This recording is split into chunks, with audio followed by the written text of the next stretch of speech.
You are not waiting to be ready. You're waiting to feel safe. And that's not the same thing. There's this lie people carry around like it's wisdom. I'm just not ready yet. Ready for the business, ready for the book, ready for the platform, ready for the relationship, ready for the move, ready for the launch, ready to be seen, ready to change, ready to decide, ready to begin. And it sounds responsible. It sounds mature. It sounds thoughtful. But a lot of time, it's just fear wearing a blazer. Because readiness is not a magical emotional state that depends on you once every internal objection has disappeared. Readiness is not the absence of fear. Readiness is not the absence of uncertainty. And readiness is certainly not the absence of discomfort. Readiness is the decision to move while those things are still present. That's the part people keep missing. They think the feeling comes first. They think confidence comes first. They think clarity comes first. They think permission comes first. They think someone's going to hand them a certificate that says, congratulations, you're now emotionally prepared to become the version of yourself that you keep talking about. No, that's not how it works. The doing creates the readiness. The move creates the clarity. The repetition creates the confidence. The decision creates the identity. You don't become the person and then take the action. You take the action and the action starts building the person. This is why waiting can become so expensive. Because while you're waiting to feel ready, the opportunity is aging. The idea is losing heat. The market's moving. The audience is finding someone else. The door's open, but you're standing there asking yourself if you feel qualified to walk through it. You can adjust on the other side. That's how builders move. That's how creators move. That's how the people who actually change their lives move. They don't wait until every doubt is gone. They don't wait until every sentence is perfect. They don't wait until the whole path is visible. They move with the light they have. They publish the thing, they make the offer, they start the conversation, they build the page, they record the video, they send the email. They upload the asset, they become findable. Because many can only find what exists. Opportunity can only meet what has been made visible. And impact can only travel through something that's been released. This is where people sabotage themselves. They keep polishing invisible things, invisible books, invisible offers, invisible brands, invisible ideas, invisible gifts, invisible brilliance, invisible obedience. And then they wonder why nothing is moving. Because hidden things can't compound, a draft can't sell, a thought can't circulate, a private revelation cannot serve people, a silent calling doesn't build a business, a buried gift can't multiply. At some point, the thing has to leave your hands. At some point, your private preparation has to become public evidence. At some point, you have to stop worshiping potential and start producing assets. Because potential is beautiful, but potential does not pay invoices. Potential does not build authority. Potential does not create leverage. Potential does not give a way to find you, hire you, buy from you, or be changed by what you carry. Movement does. Execution does. Publication does. Distribution does. Visibility does.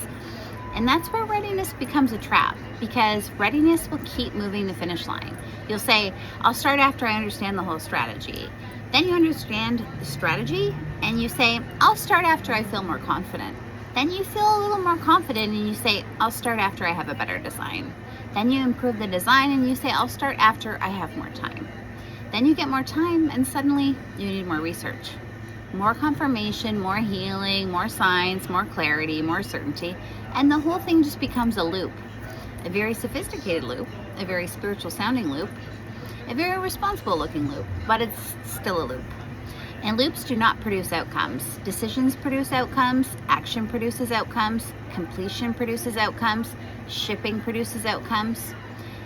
There is power in completion. There is power in finishing the thing. Not because it's perfect, but because it exists. Because once it exists, it can be improved. Once it exists, it can be sold. Once it exists, it can be shared. Once it exists, it can be measured. Once it exists, it can be multiplied. Once it exists, it becomes an asset. That's the shift. You're not trying to feel ready. You're becoming the kind of person who moves, the kind of person who decides, the kind of person who ships, the kind of person who makes the invisible visible, the kind of person who lets the work leave the room, the kind of person who understands that momentum is built through motion. And the truth is, Most people are not behind because they lack ability. They're behind because they keep requiring a feeling before they obey the assignment. They keep requiring comfort before they move. They keep requiring approval before they publish. They keep requiring certainty before they build. But the next level will not always feel safe to your nervous system. It's going to feel unfamiliar and you're going to feel exposed. It's going to feel like, who am I to do this? And the answer is, you're the person assigned to do it. You're the person with the idea. You're the person with the language. You're the person with the lived wisdom. You're the person with the perspective. You're the person carrying the message. You're the person who keeps feeling the pull. It's true. And at some point, the pull becomes more important than the fear. At some point, the assignment becomes more important than the optics. At some point, the outcome becomes more important than the discomfort. At some point, you have to stop asking yourself, am I ready? And you have to start asking, what's the next move? The question will change your life. Not, am I ready? What is the next move? Because the next move is usually clear. Record the video, upload the file, write the page, send the pitch, make the offer, publish the book, open the document, start the walk, book the appointment, clean the room, make the decision, take the step.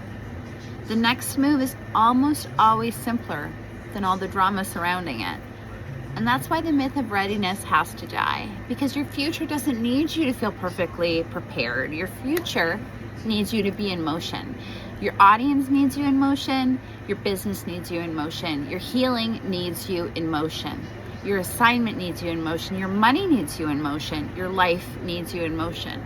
Not frantic motion, not chaotic motion, not reckless motion. Aligned motion, decisive motion, obedient motion, revenue producing motion, asset building motion, identity forming motion, motion that says, I'm not waiting for permission.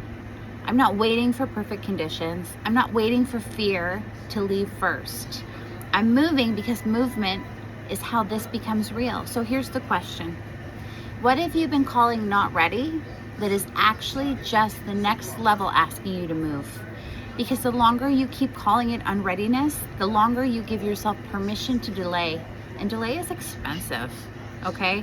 Delay costs money, delay costs momentum, delay costs visibility, delay costs confidence, delay costs compounding, delay costs evidence, delay costs the version of you that can only appear when you execute. You don't need another year to become ready for the thing you already know you're supposed to build.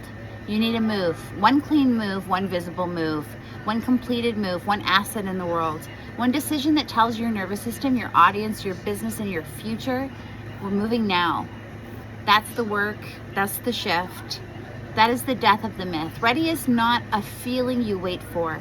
Readiness is a reality you create through movement. So move, publish, launch, speak, build, upload, decide, begin. Because the life that you keep describing is on the other side of motion.